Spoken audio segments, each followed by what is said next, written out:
vamos a meternos de lleno en uno de los casos más mediáticos y complejos de la historia, pero no como una serie de televisión, sino analizándolo fríamente a través de un riguroso informe criminológico para desglosar paso a paso los eventos que paralizaron al mundo. Oficialmente estamos frente al caso número BA097211.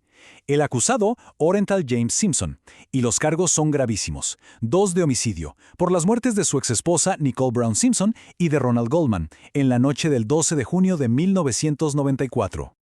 Ok, para entender realmente lo que pasó, es clave poner todas las piezas en orden, así que vamos a empezar con la cronología de esa noche, el paso a paso de los hechos que nadie discute, comenzando claro con el descubrimiento que lo desató todo. Fíjense que la investigación no arranca con una llamada, sino con algo mucho más inquietante.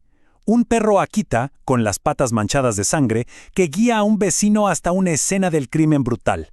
Para la medianoche, la policía ya está en la residencia de Nicole Brown y en apenas unas horas, la investigación apunta directamente a la mansión de O.J. Simpson.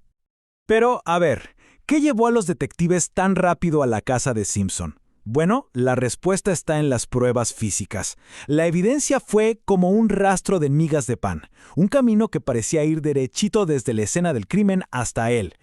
En la escena de los asesinatos, los investigadores encontraron varias cosas clave. Un guante izquierdo, con sangre, un gorro de esquí, y algo súper importante, gotas de sangre que no eran de las víctimas, junto a unas huellas de zapatos muy particulares de una marca de lujo Bruno Magli.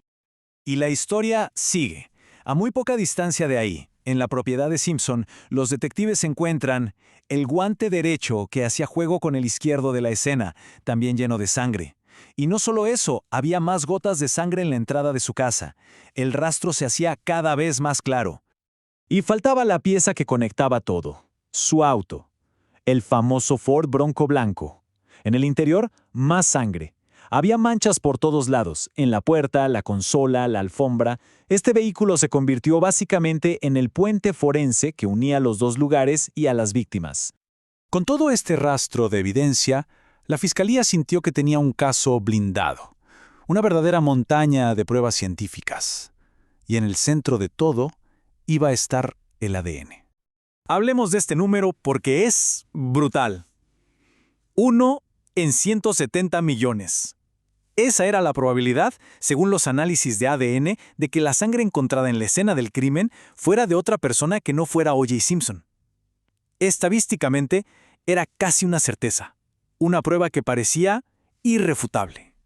El ADN básicamente dibujaba un mapa. Teníamos la sangre de Simpson en el lugar del crimen, la sangre de las víctimas en su Bronco. Y no solo ahí, también en un calcetín, en su propio dormitorio. Para rematar, el guante que encontraron en su casa tenía una mezcla del ADN de los tres. La historia que contaba la sangre parecía no tener fisuras. Pero ahora pasemos a la defensa. Y aquí es donde la cosa se pone realmente interesante, porque su estrategia fue, la verdad, magistral. En vez de pelear contra la ciencia, decidieron atacar a los científicos y a los policías. Uno de los abogados defensores, Barry Scheck, usó esta frase demoledora: un pozo ciego de contaminación. Se refería al laboratorio de la policía de Los Ángeles. Su punto era muy potente. Si el lugar donde se analizan las pruebas es un desastre, ¿cómo podemos confiar en los resultados? Si la evidencia fue mal manejada, ya no sirve. Y esta fue la dinámica de todo el juicio. Por cada prueba de la fiscalía, la defensa tenía una contranarrativa. La sangre de Nicole en el calcetín, plantada.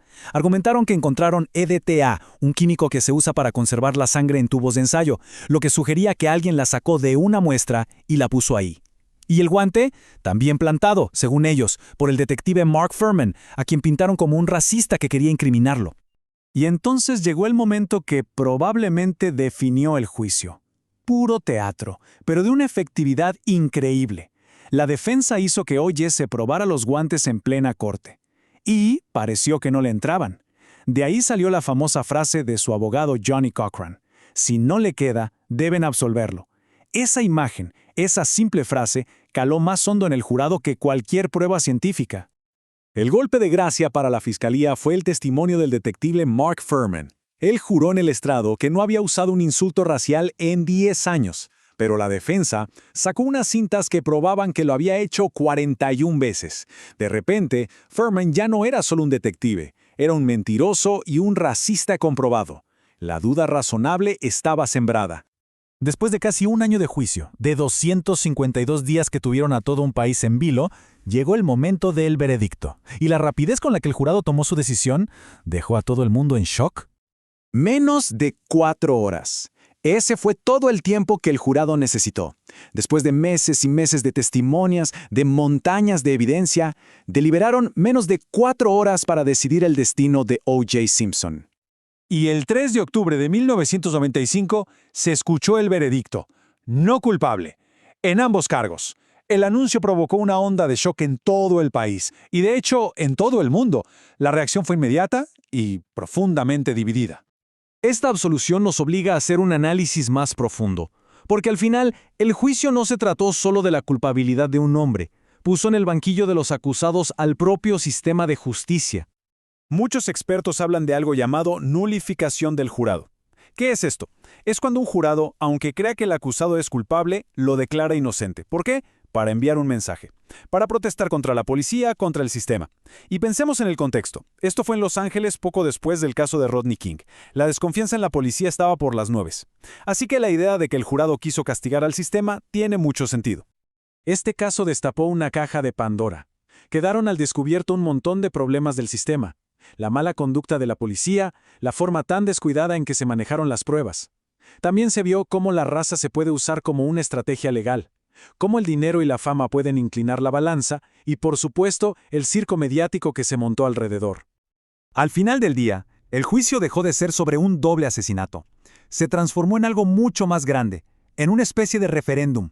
La pregunta ya no era solo si O.J. lo hizo, sino si se podía confiar en la policía y en el sistema legal para hacer justicia de forma imparcial. Y esa es la gran pregunta que nos deja este caso, su verdadero legado. Cuando el proceso, cuando el cómo se hacen las cosas está tan manchado de dudas, ¿realmente puede haber justicia? Es un debate que sigue abierto y que nos obliga a pensar en esa delicada balanza entre la verdad, el procedimiento y, finalmente, la justicia.